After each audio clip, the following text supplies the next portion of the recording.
జిల్లా నేలకొండపల్లిలోని వసుంధర వొకేషనల్ కళాశాలలో వార్షికోత్సవం కార్యక్రమంలో మాజీ మంత్రి తుమ్మల నాగేశ్వరరావు మాట్లాడారు. విద్యార్థులు చెడు అలవాట్లకు బానిసలు కావద్దని, చిత్తశుద్ధితో పనిచేస్తే ఉన్నత స్థాయికి ఎదుగుతారని అన్నారు.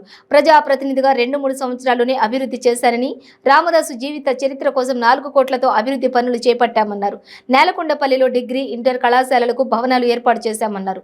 ఆదర్శవంతమైన నియోజకవర్గంగా పాలేరుని తీర్చిదిద్దానని, మళ్లీ అవకాశం ఇవ్వాలని ఆ భగవంతుడిని కోరుకుంటున్నానని అన్నారు. మీ అందరి జీవితాలు ఈ నియోజకవర్గంలో పుట్టినటువంటి ప్రతి ఒక్కళ్ళు కూడా భరోసాగా గుండె మీద చేసుకుని వ్యవసాయం చేసుకోగలిగే స్థితికి రావాలని చెప్పి ఆ ప్రయత్నం మొత్తం చేశాను. ఇప్పుడు తెలంగాణ రాష్ట్రంలో ఎక్కువ శాతం నీటిపారుదల సౌకర్యం కలిగినటువంటి నియోజకవర్గం ఏదన్నా ఉంటే అది నెంబర్ 1 పాలేరు అని చెప్పి కూడా మీకు ఈ సందర్భంగా మనం చెప్తున్నాం. అంటే ప్రతి ఎకరానికి నీళ్ళు వస్తే ఆ కుటుంబం వ్యవసాయం చేసుకుని వాళ్ళ బిడ్డల్ని చదివించుకోగలిగితే, ఆ బిడ్డలు పైకి వెళ్ళగలిగితే ఆ కుటుంబం శాశ్వతంగా పేదరికం నుంచి తప్పుకుంటుంది. వాళ్ళు ఉన్నత స్థానాలకు వెళ్తారు. ఎప్పుడు కూడా ఏ ఇబ్బంది లేనటువంటి పేదరికం లేని నియోజకవర్గంగా ఈ నియోజకవర్గాన్ని చూడాలని చెప్పి కలలు కానీ దానికి కావాల్సినటువంటి వసతులన్నీ సమకూర్చడం జరిగింది. ఈరోజు 4 సంవత్సరాల క్రితం ఉన్నటువంటి పాలేరుకి ఈనాటి పాలేరుకి చూస్తే మనకు మార్పు కనపడుతుంది. ఇంకొక 4 సంవత్సరాల తర్వాత పాలేరుని మించిన నియోజకవర్గం ఉండదు అని చెప్పి కూడా మీకు ఈ సందర్భంగా మనం చేస్తున్నాం.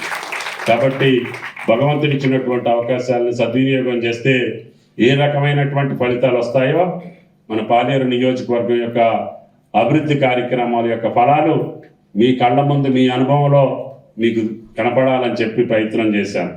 దాన్ని మీరు తూచా తప్పకుండా సద్వినియోగం చేసుకొని నియోజకవర్గ ప్రజలు పాడి పంటలతోటి పసిడి నవ్వులతోటి కళకళలాడాలని భగవంతుని ప్రార్థిస్తూ ఆనాడు ప్రయత్నం చేసినటువంటి పెద్దలందరికీ ఇక్కడే ఉన్నారు.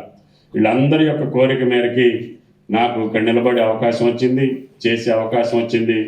ఆ శ్రీరామచంద్రుడి దయతోటి ఈ ప్రాజెక్టులు పూర్తి చేసి రేపు సీతారామ ప్రాజెక్టుని కూడా భక్తరామదాసును పూర్తి చేసుకున్నట్లుగానే సీతారామ కూడా పూర్తి చేసి పాలేరు రిజర్వాయర్లో గోదావరి నీళ్ళు వస్తే మీకు కృష్ణా నీళ్లు రాకపోయినా కూడా గోదావరి జలాలతోటి మీ పాదాలు కడుగుతానని చెప్పి ఆ రోజు మాట ఇచ్చాను. ఆ రకంగా నన్ను గెలిపిస్తే మీకు పాలేరులాగా పనిచేస్తాను పాలేరు నియోజకవర్గానికి అని చెప్పి మాట ఇచ్చాను. పాలేరు కంటే నిన్నగా పెద్ద పాలేరుగా మీరు అడగకపోయినా అన్ని కార్యక్రమాలు చేసే అదృష్టం ఆ శ్రీరామచంద్రుడు నాకు కల్పించాడు.